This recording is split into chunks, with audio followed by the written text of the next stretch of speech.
গং গণেশায় নমঃ। আজ তো গণেশ চতুর্থী, তাই সকাল সকাল স্নান সেরে আমিও চলেছি স্টুডিওর উদ্দেশ্যে। কেননা আমার স্টুডিওতেও তো আমার ঠাকুর আছে। বাড়ির ঠাকুরকে পুজো করব আর ওদেরকে পুজো করব না, সেটা কি হয়? ওদের বললাম কেন বলো তো? শুধু যে গণেশ পুজো বলে আমি গণেশ ঠাকুরকে পুজো করব আর মা লক্ষ্মীকে করব না, তা কিন্তু নয়। আমি যতবারই এই ধরনের পুজো করি, সেটা পয়লা বৈশাখ, অক্ষয় তৃতীয়া বা গণেশ পুজো যাই হোক না কেন, ইভেন লক্ষ্মী পুজোতেও আমি কিন্তু দুজনকেই একসাথে পুজো করি। প্রথমেই তো সিংহাসন থেকে নমস্কার করে ঠাকুরগুলোকে আমি নিচে নামিয়েছিলাম। তারপরে ভালো করে সিংহাসনটা মুছে নিই এবং তারপরে শুকনো টিস্যু দিয়ে ঠাকুরগুলোকেও একটু মুছে নিচ্ছি।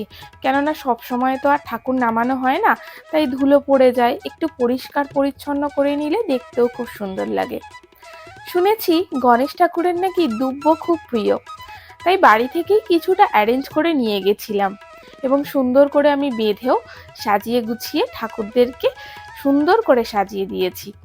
চেষ্টা করেছি একা একাই যতটা পেরেছি নিজের মতন করেই ভিডিও বানানোর। কেননা আজকে সত্যি আমাকে হেল্প করার মতন কেউ ছিল না। অভিজিৎকেও অফিসে যেতে হয় এবং আমাকে একাকেই সবটা সম্পন্ন করতে হয়। ঠাকুরকে সুন্দর করে ভক্তি ভরে ডেকে নিজের মনের মতন করে পুজো দিয়ে আমি আবার তাদেরকে তাদের স্থানে ফিরিয়ে নিয়ে এসেছি।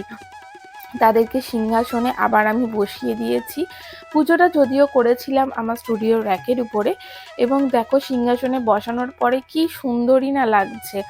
একদম পুরো সিংহাসনটা যেন জ্বলজ্বল করছে। এরপরে পাশেই স্টুডিও বন্ধ করে এসেই দেখি যে পাশেই চড়িয়াল বাজারে বড় করে গণেশ পুজো হচ্ছে, সেখানেই গেছি এবং ওখান থেকেও তো প্রিয়ার সাথে দেখা হয়ে গেল।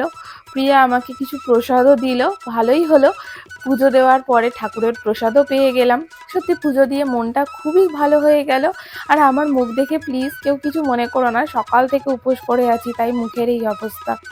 তো চলো, ভিডিওটা কেমন লাগলো অবশ্যই জানিও, আর তোমরা কারা কারা বাড়িতে পুজো করলে সেটাও কিন্তু কমেন্টে জানিও। সবাই ভালো থেকো।